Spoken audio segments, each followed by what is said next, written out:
I'm Kelly Foss, and this is video 3 of a 4-video series drawing the face. In video 1, we drew the mouth, video 2, we drew the nose, and now we get to draw the eyes. We've been building up in difficulty, so take your time, be patient, and go through the process along with me. What supplies will I be using? My 𝗟𝗲𝘄 drawing paper, and only 4 𝗲𝗲𝘄 pencils, 3 graphites, which are the 𝗱𝗵𝗿, the 𝗱𝗿𝗄, and the 𝗍𝗵𝗿, as well as a red pencil. I'm going to be using a simple white eraser, and you know it, this wonderful brush from Princeton. Okay, we've got a lot to do, so let's get going. A quick look at my reference photo. I have the red pencil and I'm immediately finding the boundaries of my drawing. I'm judging from the bottom of the eye bag all the way up to the brow. Then I'm comparing that height to the width, judging by the end of the right eyebrow all the way to the left side of the face. Using straight lines, I am finding angles and shape finding. Also, I'm comparing heights. You can think of it as an irregular ladder, where all the rungs are spaced a little bit differently. My model Nina is looking slightly away from us, so a point-to-point comparison like this confirms to us the feature's tilt from our perspective. Checking the tear duct's distance. Now shape finding. And not just the shape of the eyeball, but the space around it. Something that helps us capture likeness with eyes is a point-to-point comparison to find the overall tilt of the eye, from the corner of the eye into the tear duct. What is that tilt? Always remembering to check features against each other. What are their relationships? I can see that my tilt here was getting a little bit too extreme between tear duct and tear duct. I keep comparing masses to each other. The inside of the eye is a little bit larger than what the eye bag is, so that's where I'm placing those lines. Now that the eyes are roughly blocked in, I can check a quick tilt to find where the beginning of the eyebrows should be in comparison to the eyes. I find there's a tendency to over-exaggerate tilts, so I don't want to exaggerate the side of the face. And checking the distance from the side of the face to the side of the eye, that's where I'm kind of putting that placement there. Just a little tick. I'm going to take that measurement and compare it to the other eye. And uniquely enough, that measurement finds the side of her iris on the right eye. And now I'm going to measure the whole right eye because that is the distance between the eyes. So I can see I can smidge that left eye a little bit. Brush away my eraser peels before we get into the 𝗱𝗵𝗿. Touching on moments that will be going darker. And a really neat thing is this right eye's distance is also the middle distance. And then right here to the edge of the face. Isn't that neat?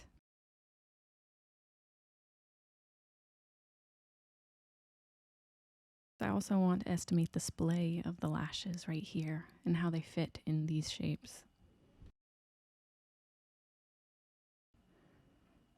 Picturing the ball of the eye is what makes sense of the eye bag, how it meets up to the tear duct. You know, one of the best ways to find the placement of the iris is to draw the whites of the eye rather than the iris. So really just be picturing what that little Pac-Man or what that little triangle shape should be looking like. Using my kneaded eraser, I'm going to get rid of some of these unwanted lines. Switching to red to tone in the shadows. Remembering the light direction and how that is hitting the ball of the eye.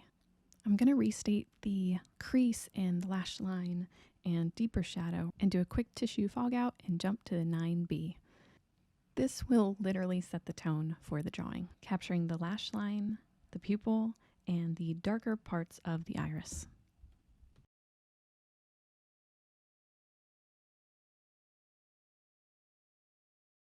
And then I'm going to switch over to my 𝗱𝗵𝗿 to tone down the whites of the eyes that are on the shadow side of the face. Also in the flesh. Really see that ball form.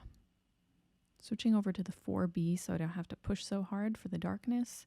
I'm reinforcing the shadows with a nice layer, as well as appreciating that scale of darkness in the brows. A little smooth down with the tissue and jumping to the red. With the red, I'm transitioning out of the darkness of the creases, as well as adding warmth to some of the shadow spots. and coloring in the eye with some of the red. Our lovely model has brown eyes, which we can achieve with the layering of the graphite and the red. A literal trick of the eye. Keep your pencils sharp and take your time to do smooth pencil work. I'm being a little bit scratchy because I'm going to take a tissue right now and smooth this out. With my 4B, I'm going to darken the iris a little bit, going lighter on the bottom and darker as I go up, as well as darkening the tear ducts just a smidge. I'm also going to reinforce some of these darker moments. Just add a little bit more depth and darken the brow that's on the shadow side, allowing my pencil strokes to act as hairs, but not really paying attention to drawing individual hairs. I like taking one of my white erasers, cutting it lengthwise, and then putting it in a pencil sharpener to sharpen a little bit of a point on it, so I can use it like this.